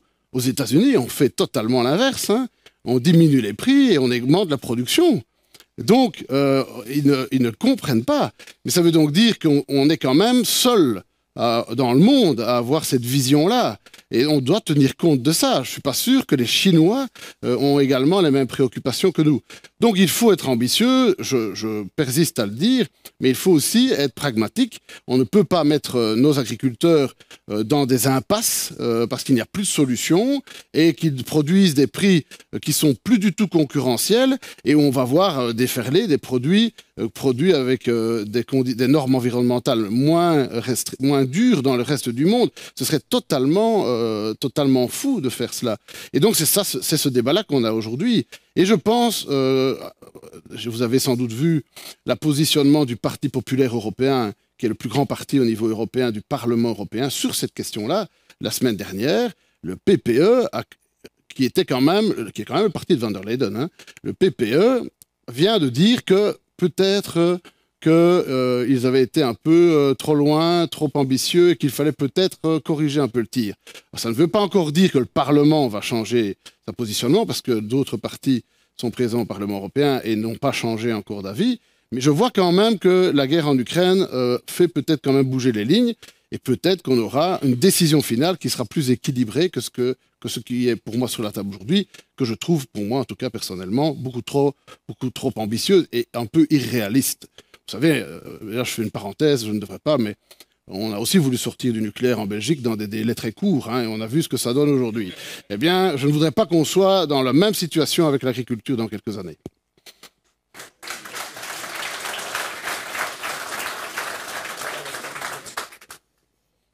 Une question finale pour terminer. Encore quelqu'un? Nog een vraag? Als u wil, steek gerust uw hand op. We hebben hier iemand op de derde rij die uit de administratie komt. Ja, goedemiddag. Maarten Tribou van de FOD Volksgezondheid. J'ai une question pour Madame Meekers, parce que ce qui m'intrigue de votre présentation, c'est que vous parlez toujours de la présence. Apparemment, la présence de pesticides, déjà, ça pose problème. Il n'y a nulle part question d'un risque, d'un impact. Ça, vous ne mentionnez pas du tout. Donc, pour vous, pour vos associations, vos membres, la simple présence déjà de pesticides, ça pose problème. Et moi, comme scientifique, je ne comprends pas du tout. Et il s'agit de substances dont l'usage est autorisé, donc c'est logique qu'elles soient présentes. Mais pour vous, le simple fait d'être présent, ça pose problème. Ça j'essaie de comprendre. Je ne suis pas la reine dans tout ce qui est nomenclature de ces différents produits. La seule chose qu'on constate, c'est qu'on retrouve dans les maisons des gens, qu'on retrouve une présence de pesticides dans les poussières des maisons des gens, c'est quand même assez interpellant. Et on aimerait bien savoir justement ce qui est... Ben, oui, ok, c'est peut-être pas interpellant, mais on aimerait bien savoir justement pourquoi notre enquête pousse... Enfin, notre travail ici était de déterminer quels étaient les pesticides qui se retrouvaient dans les maisons des gens. Et nous avons demandé un accès à l'information relative à ce qui avait été pulvérisé au niveau des maisons, autour des maisons. Et c'est cette information-là qui nous manque. Donc, ce projet en tant que tel, c'était de dire, pour nous, il nous faut une information qui soit cohérente, de la même manière que la Californie le donne, de manière à pouvoir faire une corrélation entre ce qu'on trouve dans la maison des gens et ce qui est pulvérisé par l'agriculteur. Parce qu'on sait aussi que dans la maison des gens, il y a un certain nombre de produits qui sont utilisés par les gens eux-mêmes. Et donc, c'est cet aspect-là aussi qui nous intéresse. On n'a pas fait non plus de lien ici avec la santé des gens, hein. Mais donc, ici, c'était pour vous donner un exemple de ce qui nous semble manquer dans le débat, c'est justement une objectivation des données de pulvérisation et de voir quel est l'impact dans la maison des gens. Alors, je comprends ce que vous dites, c'est normal, mais les 9 substances qui sont interdites depuis longtemps, ça, c'est pas normal. Sauf si c'est de nouveau les gens qui l'ont utilisé d'une manière un peu spéciale, etc. Voilà. Ou alors les gens n'ont plus lavé leur maison depuis 20 ans. Mais... Enfin, en tout cas, étonnant. Voilà, on va dire le mot étonnant. Ik ga om af te sluiten nog even naar onze wetenschapper onder ons. Misschien hebt u daar een visie over. Wat mij vooral zorgen maakt, en dat sluit daar misschien minder bij het laatste aspect aan, maar wel bij het eerste aspect. Wat mij zorgen maakt, is dat de gemiddelde consument, en er zijn toch altijd meer mensen in onze samenleving die liever de laatste smartphone kopen dan dat geld zinvol aan voeding te besteden, dat wij eigenlijk met de stijging van de prijzen van het voedsel nog meer mensen gaan hebben die aan dat criterium dat ik daar straks toonde, een ongebalanceerde voeding gaan hebben. Dus ik denk dat het belangrijk is dat we goed nadenken op politiek niveau. Wat is voor ons belangrijk? Gaan we aan het grootste probleem werken, een ongebalanceerd dieet, of gaan we aan een ander probleem, toch van een lager niveau werken, het gebruik van gewasbeschermingsmiddelen. Ik denk dat dat altijd die balans is die je voor het oog moet. Je mag niet alleen focussen op de aanwezigheid, waarvan we het risico niet hebben. We moeten kijken naar wat zijn de voor- en nadelen van beide beslissingen. Okay. Ik kijk even naar de klok, dames en heren. En het wordt tijd om deze Q&A af te ronden. Ik ben ervan overtuigd dat er nog veel vragen zijn bij u. En u hebt gelukkig straks ook nog tijd om deze mensen aan te spreken, want er volgt nog een prettige avond. Ik wil een warm applaus vragen. Vos applaudissements pour le ministre David Clarenval, Sylvain Moissonnier, Sylvie Meekers en Danny Bijlemans.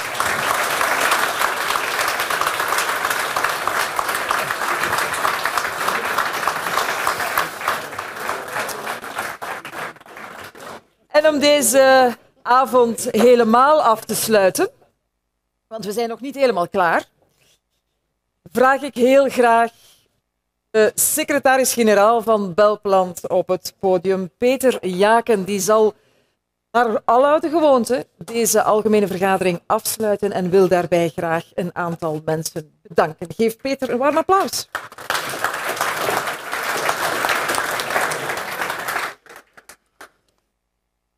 Oui, de retour, je ne sais pas où est monsieur le ministre, voilà. Monsieur le ministre, chers invités, ce n'est pas l'idée de résumer la séance ici et j'estime pas qu'on va arriver à une conclusion tout de suite pendant cette soirée, mais on est quand même en dialogue. Je vais quand même aussi fortement remercier toutes les interventions et plus particulièrement Monsieur le ministre. Ce qui m'a frappé, c'est que dans les grands thèmes, les grandes cibles, principalement on est d'accord. On travaille sur le même dossier, climat, biodiversité, pouvoir d'achat. Hein, on travaille dans les mêmes choses. Ce qui m'a aussi frappé, c'est que même si notre association est un vieillard qui est fondé en 41, le siècle passé, le vôtre est plus jeune, à peu près 30 ans. 30 ans, hein, vous êtes 60, hein, on est de 41, vous êtes de 71. 71, non 71. 50. N'importe. Tu connais le proverbe, hein? Si la valeur des bougies dépasse la valeur du gâteau, il faut arrêter de fêter votre anniversaire. On a tous les deux trouvé la solution, on va faire le rebranding. Voilà, on démarre de zéro et maintenant on est 1 an, donc on a plein d'espace sur le gâteau qui dépasse la valeur des bougies. Donc c'est très clairement, pour faciliter, parce que quand on est 80 ans, la mémoire, ça commence à être difficile de changer de nom. C'est un désastre. Cet éléphant rose, chacun de l'équipe qui ose dire, et vous êtes tout prêts, hein? Chacun qui ose dire l'ancien nom, il faut mettre 1 €. Donc, on a fait ça. Après 1 an, je peux maintenant dévoiler la recette. J'ai réservé à l'établissement Frites Royal parce qu'on a gagné 50 €. C'est très bon marché pour le rebranding. Voilà, merci. Je ne vais pas prendre trop de votre temps, mais je vais quand même encore remercier certains gens qui vont quitter l'association peut-être par le secteur. Notamment Michel de Groot, qui était ancien président et membre du conseil d'administration pendant plusieurs années, qui est revenu dans notre secteur et qui va prendre, soi-disant, son retraite, mais je n'y crois rien. Il est encore trop ambitieux pour lancer autre chose, donc on va voir dans le futur. On a encore certains gens qui vont prendre un autre poste au sein de notre business. Christophe Wagemans, qui était aussi pendant plusieurs années administrateur au niveau de Belplant. Mark Howard, qui n'est pas, je pense, parmi nous, mais qui a pris son retraite. Il y a certains gens qui ont bougé, Jan Verhaert, Jolien van Lierde, et Jan Verhaert, qui ont pris d'autres postes. Donc je veux quand même remercier ces gens parce que c'est égal, une association, ça vit par l'enthousiasme et l'engagement de ses membres. Donc un grand merci. Pour le reste, je pense que je ne veux pas aller trop loin d'ici parce qu'il y a quelque chose qui nous attend et je ne veux pas faire le délai pour cela. Mais soyez rassurés que notre secteur, on veut être un partenaire fiable aussi dans le futur. On a changé le nom, pas seulement pour le gâteau, bien sûr, mais aussi parce qu'on veut ouvrir les portes et on est bien conscient que dans le futur, on a une interaction de plusieurs technologies. Oui, on a encore les produits chez Microbio, mais on a le monde digital, l'agriculture de précision. Donc, l'ensemble, ça mérite aussi au sein de notre association d'avoir une réflexion et une intégration de toutes ces solutions pour aider nos clients, l'agriculteur, de réaliser les souhaits sociétals. Donc voilà, je te redonne la parole, Lise, et à bientôt un peu à côté ici.